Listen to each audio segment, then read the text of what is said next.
Hello and welcome to Ace Designs 107. I'm the Ace in the card pack and you're the kings and queens. Today what I have for you guys is a Cinema 4D tutorial showing you how you can make this wrap text effect. Now you guys were probably looking for an infographics tutorial today. However, I decided to switch things up because of a lot of my subscribers aren't here for infographics. You guys are more here for 3D and text effects and also motion graphics, less infographics.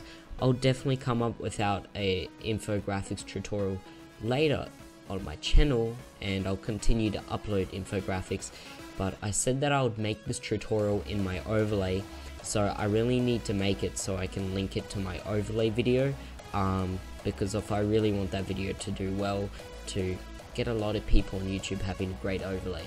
So I never showed you guys how to make this text, how I made that wrap text for my overlay.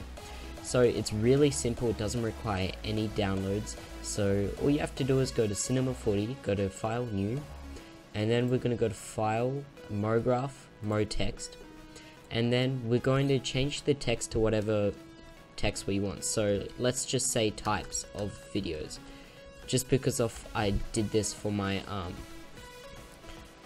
what it's called, banner. And then you go and pick a font. In my case I'll be using, I can really use anything, but I'll just stick to the standard, which is America Captain.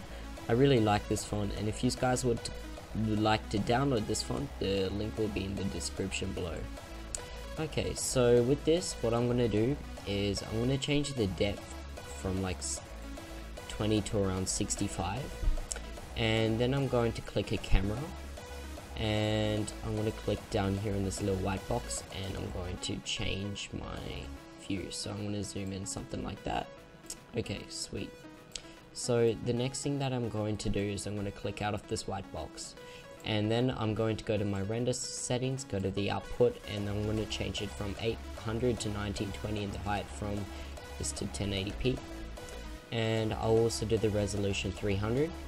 Now I'll also go down to the effect, turn on ambient occlusion, and also global illumination. So the next thing that we're going to do is we're going to move this text in the middle of our camera. So I'm just going to position it something that I like.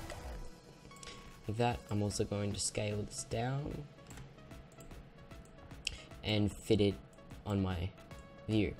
Okay, so after that, all we have to do is just go down to here and grab a wrap, and then make this wrap a child of the text.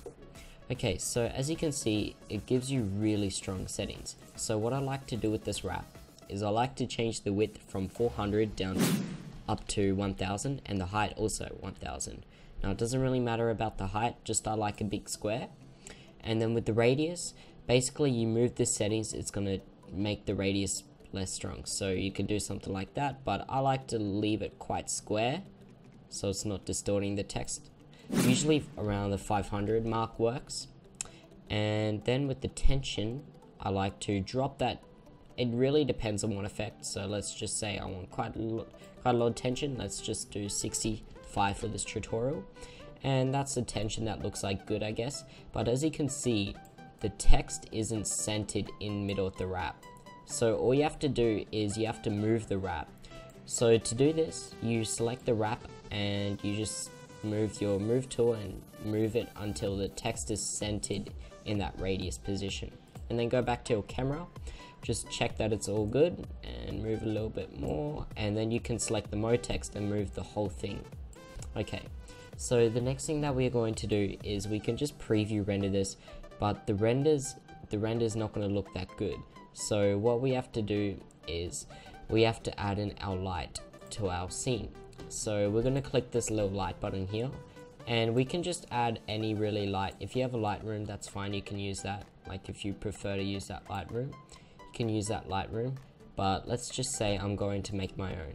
So I'm going to click out of my camera again, and I'm going to move this light up and in front of the text. I'm going to change the type from Omni to Area, and then I'm going to hit this rotation button, and I'm going to tilt it a bit so the light source is coming a little bit up, like from the sky, and just position this. Now you can have the light source coming from the corner, wherever, just position the camera differently. However, for this tutorial, I'm going to have it come from the sky like that. Okay, so now under this light settings, I'm going to go to the shadow and change the type from none to soft maps. And we basically have our setup ready. Now we go to create new material, and then under this you can right click and go edit. And with the color, I'm going to do like a yellow, let's just say, so a bright yellow. Press OK, and you don't have to make any changes to the material and just drop that onto your text. So now if we do a preview render of this, we should see what our effect looks like, and it looks really cool. And as you can see, the light works really well, and if you would like to add some more lights to the sides, you can do that, but I like to have that kind of shadows. What you can also do is, if you click out of your camera, I'll just show you what it looks like with your light coming from a different end. So if I rotate this and something like that, now go back to my camera. Now if I render this out, we should see the light coming from this source, and it's going to be like that.